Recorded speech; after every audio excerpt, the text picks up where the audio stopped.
राजस्थान अध्ययन अपन शुरू कर रहे हैं। राजस्थान अध्ययन, और राजस्थान अध्ययन के अंदर आज हमारी जो क्लास किताब जो है वो 10वीं की किताब है। यानी हमें बच्चा बन के अब पढ़ना पड़ेगा, और पढ़ाई के अंदर बच्चा बनना तो अति आवश्यक है। जो 10वीं में वही सबसे पहले बात लिखी गई है कि 1800 में एक आदमी था जिसका नाम था जॉर्ज थॉमस। यानी मुंडो कौन है? George Thomas. आदमी कौन है? George Thomas. जॉर्ज थॉमस जो है ई भाग खातर बोलियो भाई जी यो तो राजपुताना है, क्योंकि अंग्रेज जो है ना वो इस शब्द को राजपुताना बोलते थे। राजपुताना, राजपुताना का अर्थ है राजपूतों का देश। क्योंकि यहां जो रियासतें थी वो कितनी रियासतें थी? 19 थी।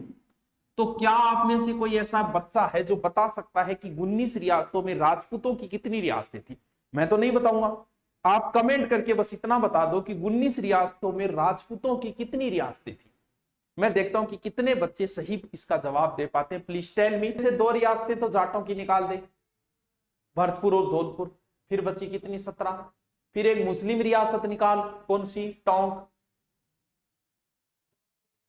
फिर एक यादव रियासत भी निकालनी पड़ेगी, तो थी 19। 18 की हम बोलने लग रहे हो। राजपूतों की लगभग 80% जब राजपूतों की रियासतें थी तो इसके लिए कौन सा शब्द प्रयोग किया?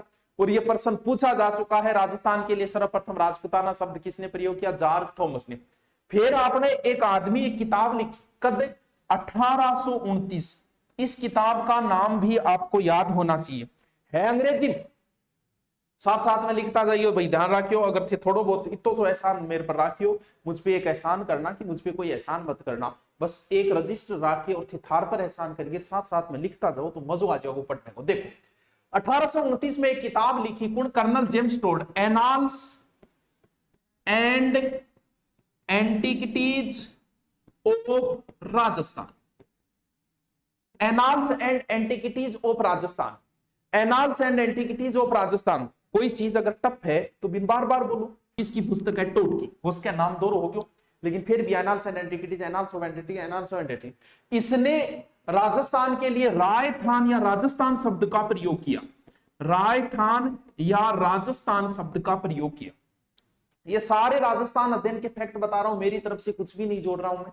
सबसे पहले जॉर्ज थॉमस ने राजस्थान के लिए राजपुताना शब्द का प्रयोग किया। फिर कर्नल जेम्स टोड ने annals and antiquities of Rajasthan, annals and antiquities of Rajasthan, annals and antiquities of Rajasthan के अंदर सर्वप्रथम टोड ने राजस्थान के लिए राजस्थान शब्द का प्रयोग। और फिर भाई जी आई राजस्थान दिवस 30 मार्च 1949, और इसी दिन इस भूभाग का नाम पड़ गया राजस्थान।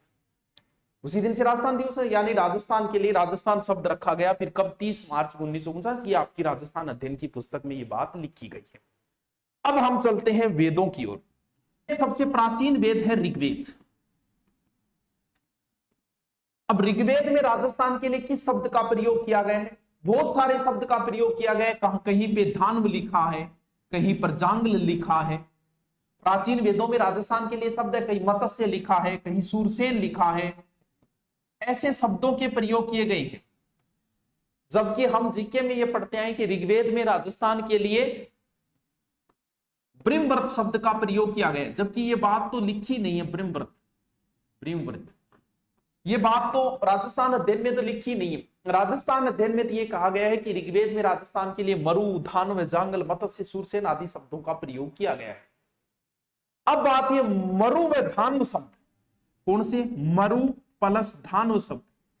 ये दोनों शब्द ऐसा कहा गया है कि जोधपुर के मरुस्थल के लिए ये शब्द प्रयोग किए गए थे। मरु व धान्व जो शब्द है वो जोधपुर में। देखो ब्रिमव्रत जो शब्द प्रयोग किया गया ये राजस्थान अध्ययन में नहीं लिखा गया है। राजस्थान अध्ययन में ये लिखा है कि ऋग्वेद में राजस्थान के लिए मरु, धान्व, जांगल, मत्स्य, सूरसेन आदि शब्दों का प्रयोग किया गया है।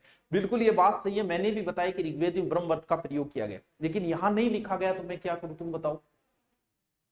अब देखो जोधपुर जो है वो प्राचीन शब्द में, प्राचीन समय में इसे मरु कहा जाता था, यानी मरुस्थल क्षेत्र मरु। और मरु के बाद में जहां लोग रहने लगे तो मरुवार बन गया, और मरुवार ही बाद में मारवाड़ बन गया। एक मारवाड़ है, एक मेवाड़ है, एक मेरवाड़ है। अगर नहीं याद रहे कि गुरुजी मारवाड़ कौन से और मेवाड़ कौन से, क्यों बहुत सा तो राजस्थान जी के पढ़ता पढ़ता 6 महीना हो जाएगा, वहां वही कंफ्यूज दूर को नहीं यार मेवाड़ कौन से और मारवाड़ कौन से, महाराणा सांगा मेवाड़ में उड़ो एक मारवाड़ में उड़ो। तो टाबरो ज्यादा टेंशन को लेनी। मारवाड़ में कितना शब्द है? 4 शब्द है। जोधपुर में कितना शब्द है? 4 शब्द है। बीकानेर में कितना है? 4 शब्द है। बाड़मेर में कितना है? 4 शब्द है। तो जोधपुर के आसपास का क्षेत्र प्राचीन समय में क्या कहलाता था? जोधपुर के आसपास का क्षेत्र प्राचीन समय में मारवाड़ कहलाता था। अब देखो एक परिभाषा और दी गई है कि जंगल क्षेत्र कौन सा है? जंगल वह की कोनी है? सम्मी, केर, पीलू। देखो सम्मी जानटीन बोले, केर यो पीलू कौन सो फल है भी मन कौन भी। ऐसा राजस्थान अध्ययन में लिखा है कि सम्मी, केर और पीलू मिलते हैं, वो जंगल क्षेत्र। वो पीलू कौन सो है बताओ तानी के लिए पता है तो मारवाड़ के जंगल क्षेत्र कौन सो है। देखो मारवाड़ क्षेत्र का जिक्र कर लिया, बिल्कुल गुरुजी मारवाड़ क्षेत्र को जिक्र कर लियो आपा। अब आपा जिक्र करांगा कौन से क्षेत्र को? जंगल क्षेत्र। कभी प्राचीन समय में जंगल क्षेत्र किसको बोला जाता था? तो जंगल क्षेत्र बोला जाता था बीकानेर के आसपास के क्षेत्र को जंगल बोला जाता था। जी बीकानेर के राजाओं को भी जय जांगलधर कहा गया, जांगलधर बादशाह कहा गया। सर इसमें कौन सा क्षेत्र आता था? इसमें आता था एक बीकानेर और एक आपका नागौर। राजस्थान अध्ययन की पुस्तक के अनुसार जंगल क्षेत्र में बीकानेर और नागौर का क्षेत्र आता था। राजस्थान जी की वैलिडिटी कितनी है? 1 ईयर।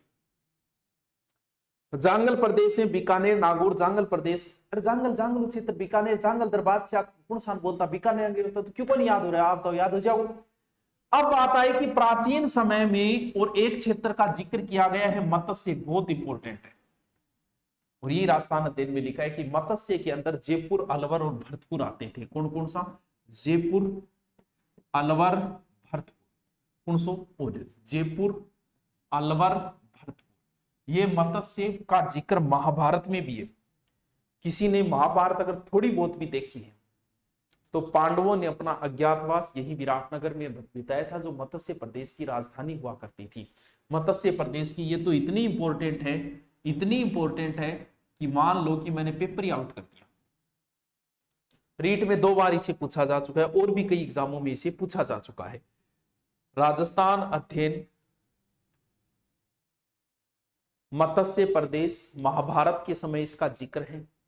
पांडवों ने अपना अज्ञातवास यही बताया। जब आप महाभारत आपको देखने का मौका मिले कभी फिर तो महाभारत में पांडवों ने अपना अज्ञातवास इसी क्षेत्र में बिताया था, जिसकी राजधानी हुआ करती थी ये सूरसेन। एक जनपद हुआ करता था, के नाम सूरसेन, मथुरा साइड में था। भगवान कृष्ण का संबंध इसी जनपद से है, सूरसेन। जब यह जनपद था तो इसके अंदर राजस्थान का भी एक क्षेत्र आता था, राजस्थान का भी क्षेत्र आता था सूरसेन के अंदर। सर कौन सा क्षेत्र आता? धौलपुर और करौली। धौलपुर पर प्लस करौली जो क्षेत्र दोनों है वो किस जनपद में आते थे? सूरसेन जनपद में आते थे। मथुरा के आसपास का क्षेत्र सूरसेन था, जिसमें धौलपुर करौली, धौलपुर करौली, धौलपुर करौली आते थे। पीड़ांगूर सबसे पहले मैंने बताया कि जॉर्ज थॉमस ने 1800 में इसके लिए राजपुताना शब्द का प्रयोग किया। फिर आपने भाइडो टोड एक किताब लिखी, annals and antiquities of Rajasthan. अन आदमी राजस्थान के लिए राजस्थान या राजस्थान शब्द को प्रयोग किया। फिर आपने 30 मार्च 1949 में इन राजस्थान कर दी और आपने संविधान में भी राजस्थान किया। ऋग्वेद में इसके लिए मरु, धान, जांगल, मत्स्य आदि शब्दों का प्रयोग हुआ। रिपीट मारता जाओ साथ साथ में। मरु व धानु शब्द का प्रयोग जोधपुर के मरुस्थल के लिए हुआ है, इसे मरु कहा गया, फिर मरुवार कहा गया, फिर इसे मारवाड़ कहा गया। जांगल के अंदर बीकानेर और नागौर का क्षेत्र आता था। मत्स्य के अंदर अलवर, भरतपुर, जयपुर का क्षेत्र जो है वो मत्स्य प्रदेश के अंदर आता है, जिसकी राजधानी विराटनगर। ये तो बहुत इंपॉर्टेंट है, ध्यान। सूरसेन एक जनपद हुआ करता था। कहां? भारत का एक जनपद, 16 राज्यों में एक सूरसेन था, जिसमें राजस्थान के 2 आते थे, धौलपुर और करौली। अब कुछ शब्द और भी दिया गया आपने किताब में, देखो ध्यान रहे, पूछा यहीं से जाता है। अब 2 क्षेत्रों का और जिक्र किया गया है आगे। एक तो कांठल का, भाई कांठल कौन सा क्षेत्र है? एक जिक्र करोगे चाहो 56 का मैदान, 56 का मैदान। अब आपकी राजस्थान अध्ययन में सिर्फ 56 का मैदान कहा गया है, लेकिन कंफ्यूज न हो इसलिए 56 की पहाड़ियां भी है राजस्थान में। तो मैं थाने दोनों ही बताऊंगा, जति थारो कंफ्यूज दूर हुए को भाई जी 56 की पहाड़ियां सी और 56 का। इनमें से एक चीज तो है बाड़मेर के अंदर, यानी है 56 ही। अब बात यह करनी बाड़मेर में 56 की पहाड़ियां हैं या 56 का मैदान है। और इनमें एक चीज यहां पड़ती है, यहां सबसे अंत में जिला है बांसवाड़ा, इसके इधर जिला है प्रतापगढ़ और इसके इधर जिला है डूंगरपुर। एक पड़ता है यहां जहां से माही नदी गुजरती है, एक क्षेत्र वहां आ जाता है। अब हमें यह सीखना है कि ये भी 56 है। अब बात यह कि 56 कौन सा है, ये मैदान है या पहाड़ियां है, तो इसको कंफ्यूज हम कैसे दूर करें। बोलो देखो टाब, अब ये याद करो, पहाड़ी ऊंची वे या मैदान ऊंचा वे। सर गुरुजी पहाड़ी ऊंची वे, भूमि का सबसे नीचे का भाग जहां पर हम खेलते हैं कूदते नाचते हैं वो मैदान है। मैदान थोड़ा सा ऊपर की ओर उठेगा तो वो कहलाएगा क्या, पठार। जब पठार थोड़ा ऊपर उठेगा तो वो कहलाएगी पहाड़ियां, और जब पहाड़ियां थोड़ा ऊपर उठेंगी तो वो कहलाएंगे पर्वत। हिमालय पर्वत है, अरावली की पहाड़ियां है, ये प्रोसेस है। तो मैदान नीचे है, तो ये जो नीचे वाला क्षेत्र है वो तो है 56 का मैदान। ऐसे याद रखना है कि बांसवाड़ा और प्रतापगढ़ के मध्य का भूभाग 56 नदी नालों की वजह से इसे 56 का मैदान बोलते हैं। ये जो ऊपर वाला क्षेत्र है तो पहाड़ियां ऊपर होती है, तो ये है 56 की पहाड़ी। बताओ कंफ्यूज दूर हुए गोकुल। 56 की पहाड़ियां तो है बाड़मेर के अंदर, और 56 का मैदान यहां नीचे। मैदान नीचे होता है, 56 का मैदान नीचे। बताओ याद रहे सी कौन रहे। फिर कांठल, कांठल कौन सा क्षेत्र है, माही नदी के कंठों के पास स्थित क्षेत्र। कांठल माही नदी के किनारे, कंठ मतलब किनारे, यानी माही नदी जहां से बहती है वो क्षेत्र एक प्रकार से क्या कहलाता है, कांठ। बस इतना ही लिखा है, जिले नहीं दिए गए हैं। चलिए आगे चलते हैं। दोबारा देखो, दोबारा बताऊंगा मैं टावरों थाने, क्योंकि ये चीजों प्रश्न पुट हुए। सबसे पहले मैंने आपको बताया क्या, कांठ। राजस्थान अध्ययन में दिए गए वो बता रहा हूं। फिर आपको बताया 56 का मैदान, बिल्कुल प्यार से, कोई माथा पच्ची नहीं करनी, बराबर में रजिस्टर चलाते रहो। अब मैं थाने माल के बारे में बताऊंगा जो ऊपर रहे, कौन सो ऊपर मार। फिर मैं थाने बताऊंगा थारी गर्दन के बारे, तुम्हारी गर्दन बहुत खूबसूरत है, गर्दन के बारे में। फिर मैं थाने बताऊंगा मांड गायकी के बारे में, थाने गाना गा के दिखाऊंगा। फिर मैं थाने बताऊंगा कि टाबरो बागड़ गठे, और फिर मैं थाने बताऊंगा कि हाड़ौती किथे।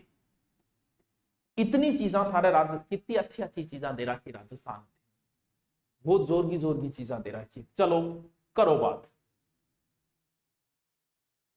तारो थे कमेंट ना करो, मन फिर कमेंट पढ़ना पड़े, मेरे रही जात कौन। फिर राम राम गुरुजी, राम राम। पहले तो आप तो समझ में आ रही होगी, नहीं आ रही हो तो थे ऑनलाइन हो, मैं थान गाल तो काट कौन सकूं ना, थान कूट सकूं ना, क्लास हो बारह काट सकूं। पहले तो आप तो राजस्थान दिन से ही समझ में आ रही हो, क्योंकि मैटर कम मैटर बताने के कारण उसके समस्या आ जाए, क्योंकि एक तारतम्य कौन बने।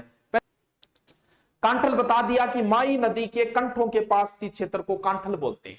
56 का मैदान बता दिया कि यही है, पहाड़ियां यहां हैं। अब बात यह करनी है कि माल कहां है। बीबी माल, तेरी बीबी, बीबी अथे सूत्र सेट कर लिए। और माल के बारे में तो कितनी बार पूछ लियो आ कहते बीबी में माल है, यानी बीवी माल। समझो ये चीज ने, एक्स्ट्रा कौन लेनी है, ज्यादा दिमाग कौन लगाना है, समझो ये चीज ने। देखो एक जगह है बिजोलिया, कितना रह गयो 8। एक जगह है भैंसरोडगढ़, ये रहा बीबी माल, बस हो गयो। बी से बी भैंसरोडगढ़ से बिजोलिया के मध्य ऊपर उठा पठार है जिसे ऊपर माल कहा जाता है। और मान लियो कि नीचे बैठे वार तो की बात, बी माल भैंसरोडगढ़ से बिजोलिया के मध्य ऊपर उठा हुआ पठार ऊपर माल कहलाता है। उदयपुर के अंदर अरावली की कुछ पहाड़ियां हैं जो ऐसे सुंदर सुंदर पहाड़ियां हैं, गर्दन की तरह। सुग्रीव, पता है सुग्रीव को नाम सुग्रीव क्यों पड़ेगा है, क्या बता भी गर्दन बहुत सुंदरी। सुग्रीव कौन सो, वही राम जी को भाई लो। भी सुग्रीव गर्दन अच्छी थी। गिरवा का अर्थ गर्दन है कि उदयपुर में गर्दन की तरह मुड़ी हुई पहाड़ियों को क्या कहा जाता है, गिरवा। ताबरो मांड गायकी सुनेड़ी है कि थारी बहुत शानदार गायकी है, मन तो आवे कौन मांड गायकी, बाकी बहुत शानदार गायकी है मांड गायकी। ये कहां चलती है, ध्यान रहे, मांड गायकी बच्चों जैसलमेर में चलती है। इसको बढ़िया तरीके से तैयार करना। और ऐसे अगर आपको कंफ्यूज हो ना तो हमेशा मांड गायकी देख लो, यूट्यूब पे लगाओ, कोई ये गाड़ियों सुन लो मांड गायकी को। मांड क्षेत्र जो है जैसलमेर का प्राचीन नाम मांड था, जैसलमेर का प्राचीन नाम मांड था। अब बात आई बागड़ की। फिर दोबारा मैं थान कंफ्यूज करके थारो एक कंफ्यूज दूर करूंगा। एक तो वह टाबरो बांगड़, और एक वह टाबरो बागड़, दोनों न्यारा न्यारा है, दोनों अलग अलग है, दोनों न्यारा न्यारा है। बांगड़ और बागड़ ने एक जगह ना कर दी, और सिर्फ बिंदी का फर्क है, नहीं बिंदी पूरी पूरी खराब करके छोड़ दी था। क्या याद रखोगा, इसमें से एक क्षेत्र तो ये है, इसमें से एक क्षेत्र ये है, राजस्थान को निचलो कोणारो, और एक क्षेत्र है। अब हमें यह देखना है कि बिंदी वाला कौन सा है, नाम दोनों ही एक है, बांगड़ बांगड़ बांगड़ बांगड़ बागर बांगड़, नाम एक ही है, लेकिन आपा कंफ्यूज दूर किया करांगा। देखो अट्ठाईस को क्षेत्र है वो है बांगड़, क्या याद रखा, आ बिंदी है और बिंदी यहां लटका के अठ टिका रखी है बांगड़, और होयो के आ बिंदी तो रहेगी बठई और ओ बांगड़ पड़ियो टूट के पड़ता ही अठ जोड़ी में आगे अठ पड़ियो ओ क्षेत्र कौन सा बांगड़। बताओ याद रहे चिया को बोले जो 56 की पहाड़ियां ऊंची है, वैसी बांगड़ बांगड़ है, बिंदी ऊपर, चलो बिंदी अठे लगाई जगह ऊपर, ऊपर लो क्षेत्र जो है वो बांगड़ है, टूट के नीचे पड़ेगी वो बांगड़ है की को नहीं याद। यानी डूंगरपुर बांसवाड़ा का क्षेत्र क्या कहलाता है, बांगड़। हाड़ौती तो सब नहीं पता है यार, जबकि राजस्थान अध्ययन में इतना ही लिखा गया कि कोटा और बूंदी का क्षेत्र क्या कहलाता है, हाड़ौती, जबकि कोटा बूंदी बारा झालावाड़ चारों हाड़ौती में ही काउंट होते हैं। बताओ दोबारा एक बार रिपीट मारो, थारा रजिस्टर में भी मारो और अट्ठे भी मारो। कांठल कंठांकन क्षेत्र माई नदी, 56 का मैदान नीचे माई नदी आरो क्षेत्र, ऊपर माल बीबी ऊपर है भैंसरोडगढ़ से बिजोलिया, गिरवा गर्दन उदयपुर, उदयपुर गर्दन आले उदयपुर गर्दन गिरवा, मांड जैसलमेर, बागड़ डूंगरपुर बांसवाड़ा, हाड़ौती कोटा बूंदी। तो बताओ भाई क्या समस्या आई थारा, आप बताओ। लास्ट एक और दे रखी है भाई जी शेखावाटी, तो शेखावाटी का तो फिर मैं आई, शेखावाटी कौन बोले, शेखाटी बोले हमारे, कहो शेखाटी को है। तो शेखावाटी में कौन सा क्षेत्र आता है, सिक्कर और गठी मार, चूरू को भी नाम आयो है, और फिर है झुंझुनू। बस ये तो सबको पता है, शेखावाटी सिक्कर चूरू झुंझुनू। वैसे उदयपुर का उत्तरी भाग भी आता है, लेकिन राजस्थान अध्ययन में नहीं दिया गया है।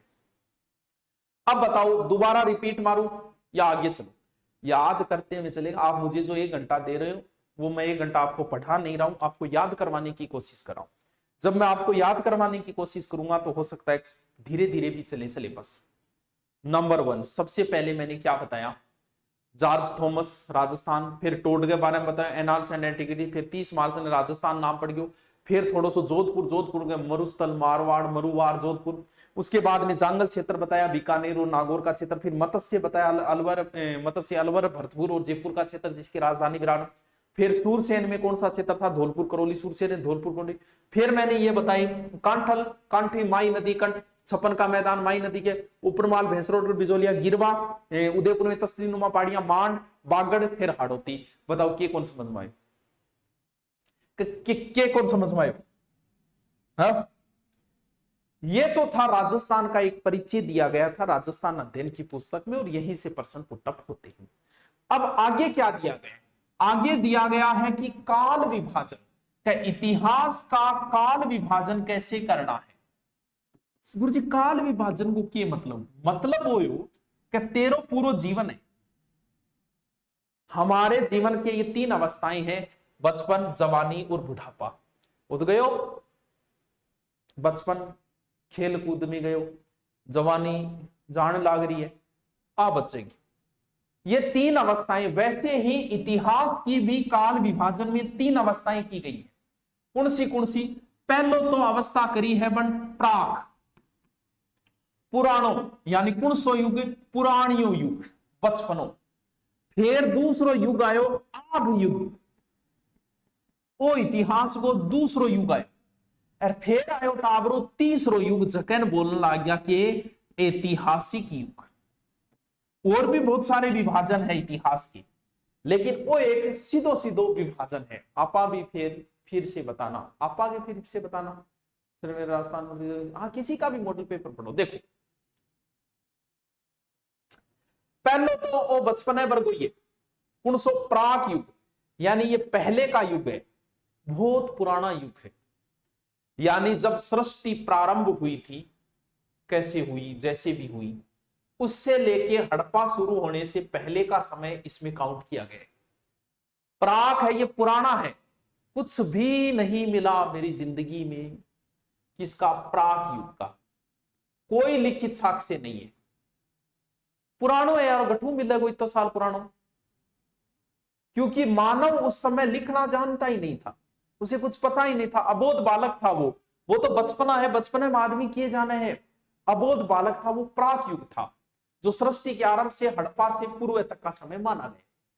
फिर है आगे युग, लिखण तो लाग्यो बाइडो, आदमी लिखने तो लग गया था, लेकिन तो लिखित साक्ष्य तो मिला, लेकिन कोई काम का कोनी, किसी काम के नहीं है ये।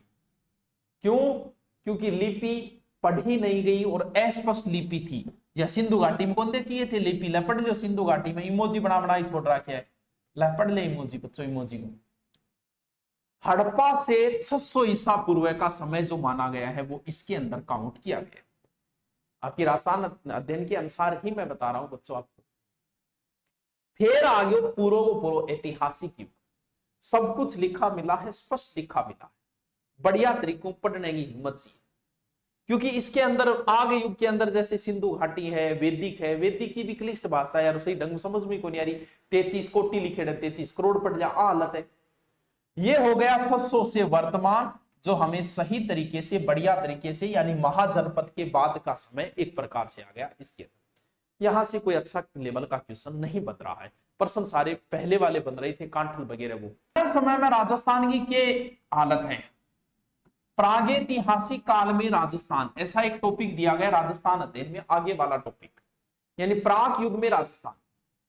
मानव सभ्यता के उद्भव ने भी 3 भागों में बांटे। किन? मानव सभ्यता के उद्भव ने, मानव सभ्यता के उद्भव को भी 3 भागों में बांटा गया। एक तो है, सारी कहानी दगड़ा पर है, दगड़ समझोगे, दगड़ ने पाषाण बोले, पाषाण, सारी कहानी दगड़ा पर है, दगड़ा महादेव। वो तो है दगड़ांगो पहला काल, पूर्व पाषाण काल, फिर है मध्य दगड़ांगो काल, और फिर है उत्तर दगड़ांगो काल। 3 काल बांटा गया, पूर्व पाषाण काल, मध्य पाषाण काल और उत्तर पाषाण काल। गुरुजी पूर्व पाषाण काल की तो पुराणो, अरे बहुत पुराणो, आज 2-1.5 लाख वर्ष पहले, यानी मानव विद्यमान तो रहा होगा उस समय।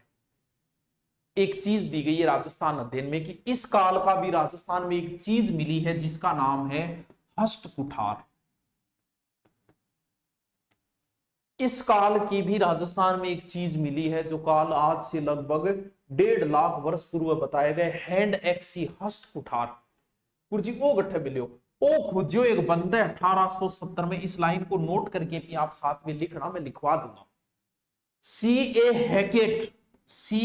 हैकेट ने राजस्थान में एक हस्त कुठार खोजा है। कहां से? जयपुर और इंदरगढ़ से।